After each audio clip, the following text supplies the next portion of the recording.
Welcome to this explainer. Today, we're unpacking a really groundbreaking public school framework out of Arkansas, and honestly, it completely flips the script on student safety. We're talking about moving away from treating safety as just, a warm feeling or some reactive policy, and instead viewing it as a hard, measurable system. So if you're looking to figure out how to truly evaluate the protection of students in your local district, you are absolutely in the right place. Let's get right into it. Here's our roadmap for the explainer.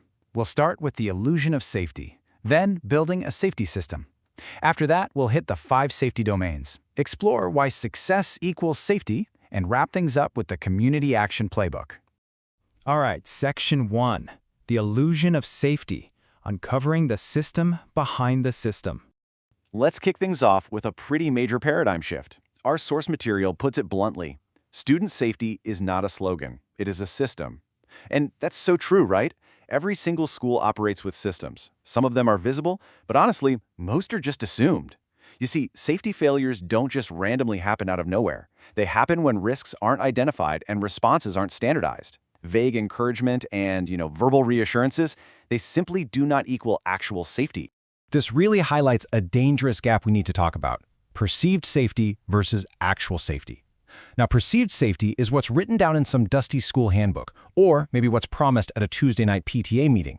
But actual safety, that relies entirely on what is actively measured and verified. In fact, the source argues that if a district can't prove their system works using real data, well, functionally, that system doesn't even exist.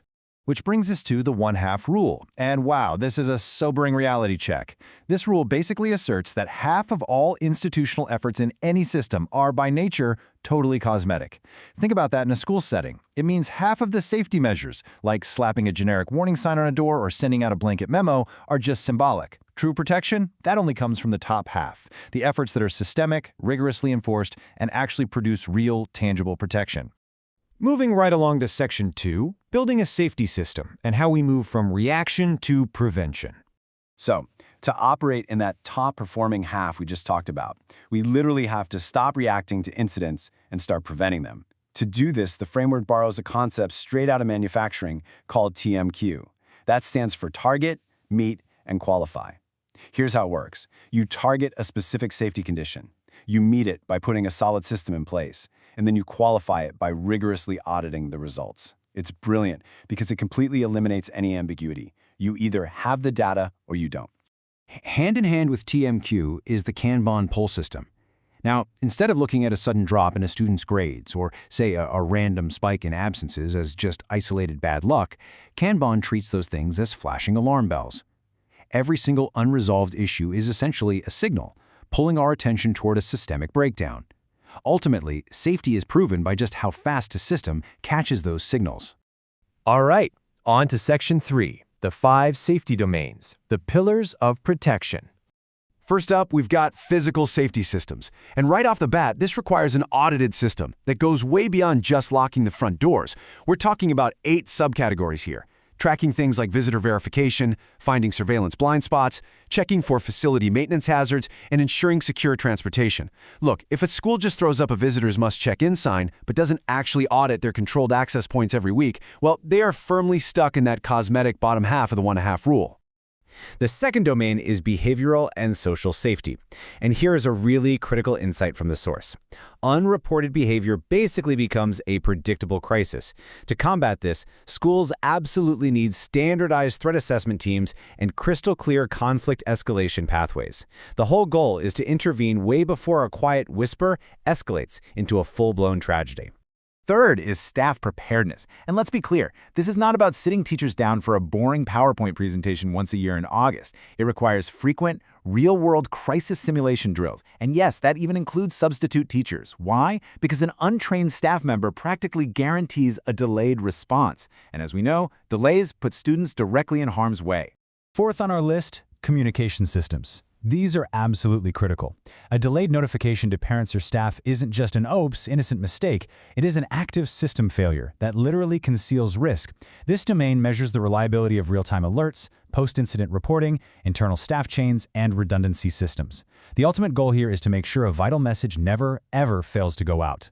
Finally, we hit the 5th domain, preventative safety culture. A true safety culture is engineered. It's not something you can just wish into existence. It relies on totally visible metrics, early intervention programs, and incredibly deep parent engagement. All of this creates a loop of continuous improvement that the entire community can actually see in action.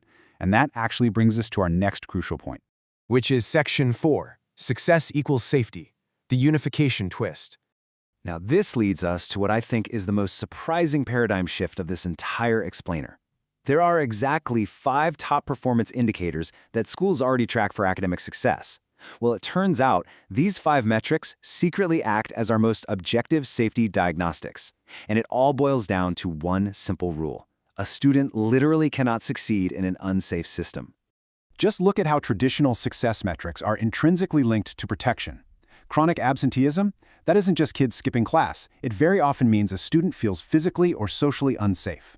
Sudden academic drops? Those reflect environmental insecurity. And high staff turnover directly leads to inconsistent supervision and totally unpredictable safety. Add in behavioral incident frequency and communication reliability, and boom, you have the complete picture. Imagine looking at student safety like you would a financial spreadsheet.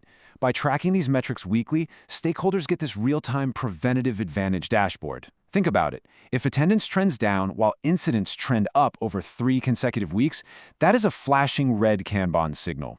It literally pulls leadership to investigate well before a major crisis ever occurs. It transforms safety from a panicked reaction into a continuous, perfectly measured condition. All right, on to our final section, the Community Action Playbook, Arming the Auditor.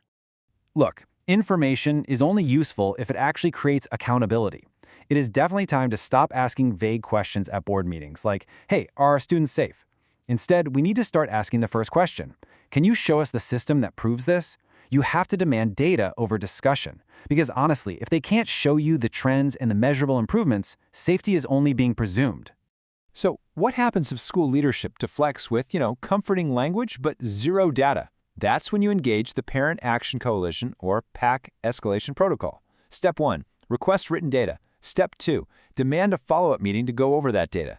Step 3, engage community awareness. And Step 4, escalate the issue to state-level visibility. It's a rigid, foolproof way to genuinely enforce accountability.